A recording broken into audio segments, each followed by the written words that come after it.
The currency markets are experiencing renewed turbulence, with Bitcoin falling below $86,000 and triggering, I beg your pardon, an estimated $583 million in forced liquidations across leveraged positions. The downturn has not spared altcoin and other major tokens, highlighting the market's continued volatility and sensitivity to leverage sentiments and broad financial factors. Traders and investors are now watching closely to see whether this is a temporary correction or a sign of deeper instability in the crypto ecosystem. Ola Atose, CEO of KoinKoin, joins me now to break this down. Thank you for your time. Looking at what's happening in the markets now, when you go through the data, what really triggered this sudden sell-off, and what is the specific? Is it a specific global shock, or is the market overstretched? What is it in particular? Yes, thank you very much for having me, and very good morning.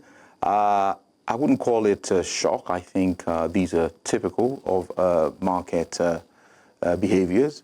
And we expect to see, more correction over the, I would probably say, over the coming weeks, months. There could be temporary relief in the corrections. We could see what's typically called a Santa rally.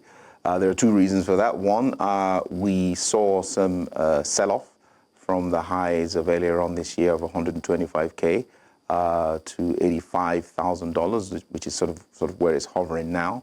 And there are a number of, market participants, not the least some of the larger funds who are looking at potentially going back into the market to buy. And what we're also seeing in the data is there are more long-term holders who are now in the market who are no longer selling.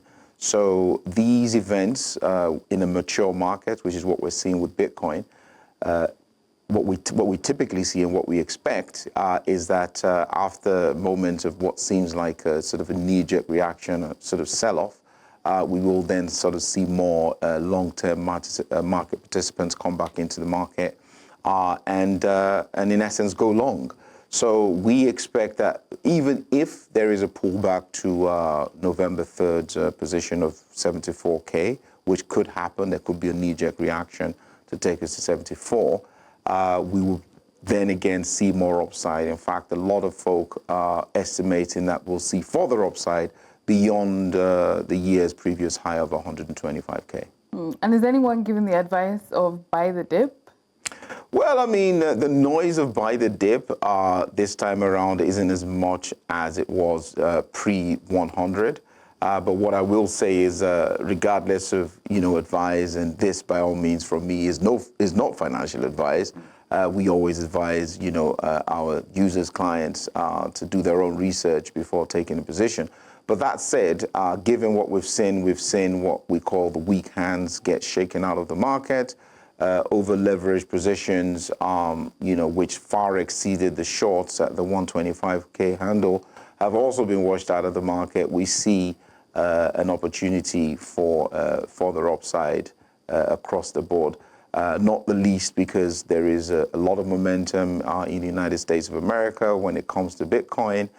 There's a lot of push for Bitcoin to be held not just by buddies, but obviously the entire retail market, with the vice president of the country stating that they're looking to see over 100 million Americans to become Bitcoin owners or holders, if you like. So there's a lot of momentum, a lot of good news in the market as it is.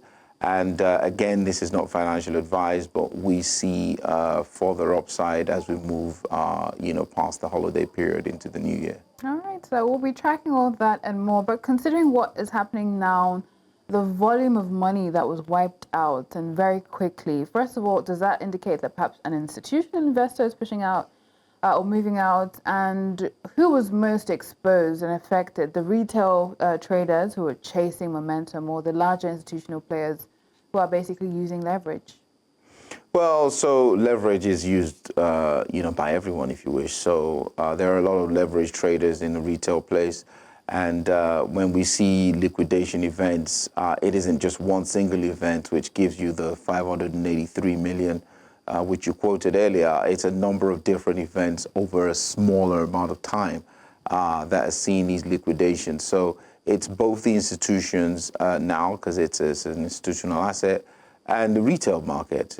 Both are, sort of players, if you will, suffering from, either, overzealous leveraging or overzealous buying at particular points. And this massive amount of liquidation that you see is shared across, a multitude of market participants. So it's not just sort of, one institution, if you like, or, a handful of individuals. It's across, the board. So market participants who perhaps have taken a hit are more than likely to look for opportunities to go back in. And now, given, that we can see or have seen that sort of high mark of 125, there is increased speculation that will go beyond that, in the coming months.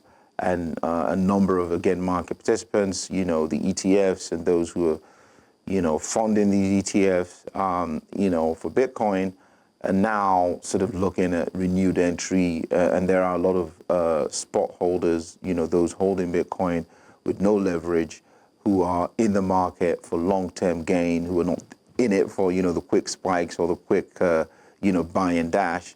Those who are in the market for the long term, those in the market for the sort of 5-year stretch, 10-year stretch, who are holding strong, for what could potentially be $1 million Bitcoin in the years to come. So that's where we are. I mean, it would be interesting to have a conversation about the long-term projections for Bitcoin. But right now, there's fear in the market. We're seeing, is it being driven by policy and regulation, especially in the US and Europe, or rather than the pure market fundamentals? What's driving the fear right now? Well, I wouldn't really say it's too much fear. It's really what's baked into the market, right? So we are seeing activity from, the Fed in the States. And of course, a lot of what goes on, in the Fed with regards to interest rates in particular could drive, sentiment against or for the US dollar. So that's sort of, depending on how many more cuts we'll see in the coming quarter, could really determine what will happen to Bitcoin. The view is, in terms of policy in America, the view is we'll see more cuts over the coming, months, in the next few quarters. And we feel that if that's the sentiment, if that gets baked in, then we'll more than certainly see, further rise in Bitcoin. So the fear it's not really fear per se. It's a market which is performing like a mature market. It got overheated very quickly. We saw that very quick rise from the, low 90s all the way past 100 in the early part of the year through Q2 and Q3, and it just kept on going, right? So the view was, at some point, the market will cool off. So the cool off is, it's not weakness, it's not fear, it's just basic restructuring.